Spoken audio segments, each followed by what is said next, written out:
Betul, seorang suami sudah punya istri, dia sudah punya tanggung jawab. Tapi suami yang baik adalah yang memberikan dukungan yang maksimal kepada istrinya agar dia berbuat baik kepada orang tuanya. Dan istri yang baik senantiasa mendukung suaminya untuk terus melakukan kebaikan kepada kedua orang tuanya.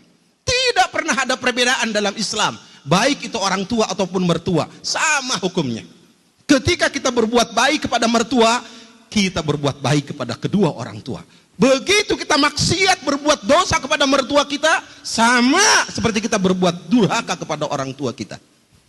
Mahkul barakah, akan dicabut keberkahan kalau orang tua kita pernah meneteskan air mata karena tingkah laku kita.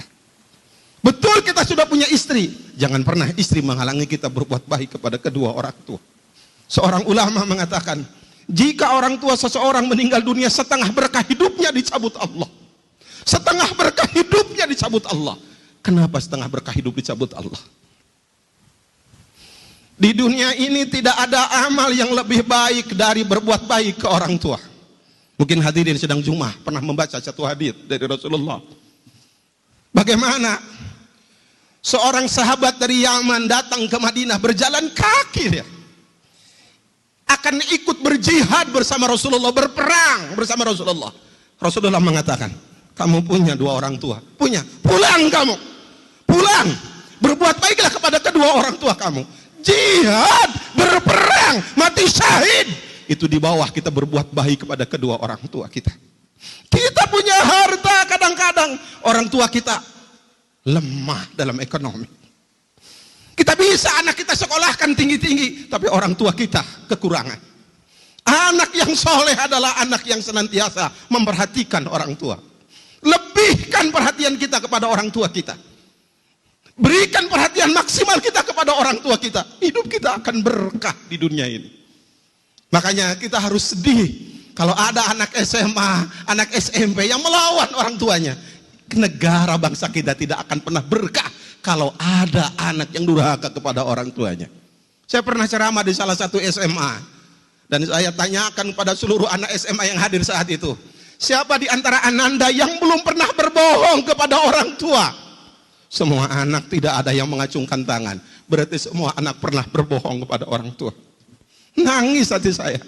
Jangan-jangan anak kita juga pernah berbohong kepada kita. Orang tua segala-galanya buat kita. Kenapa berkah seseorang dicabut?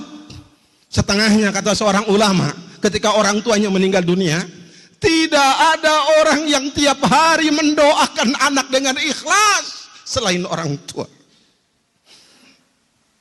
Tidak ada orang yang simpati kepada anak tiap hari selain orang tua. Tidak ada orang yang simpati kepada anak selain orang tua. Anak sakit, orang tua tambah sakit. Anak sedih, orang tua tambah sedih. Anak sukses, orang tua kadang-kadang tidak bisa menikmati kesuksesan anak. Dia hantarkan anak sampai sukses kuliah. Kemudian orang tua pun berpikir, bagaimana anak saya cari kerja. Begitu anak kerja, anak lupa sama orang tuanya, ingin segera menikah. Dan dengan bangga dan bahagia, orang tua mengantarkan anaknya menikah. Ketika anak punya cucu, orang tua bahagia lagi dengan cucu yang dilahirkan dari anaknya. Luar biasa. Wajar kalau ada orang mengatakan tak akan pernah kita bisa untuk membalas orang tua kita. Dan Rasulullah mengatakan itu. Nggak pernah kita akan bisa membalas kedua jasa orang tua kita. Hidup kita ingin berkah, jangan pernah kita lupa berbuat baik kepada orang tua. Hidup kita ingin bahagia, jangan pernah di bangsa dan negara ini ada anak yang durhaka kepada orang tuanya. Mari kita bimbing adik-adik kita dan kita bimbing diri kita agar patuh kepada orang tua kita dengan sebaik-baiknya.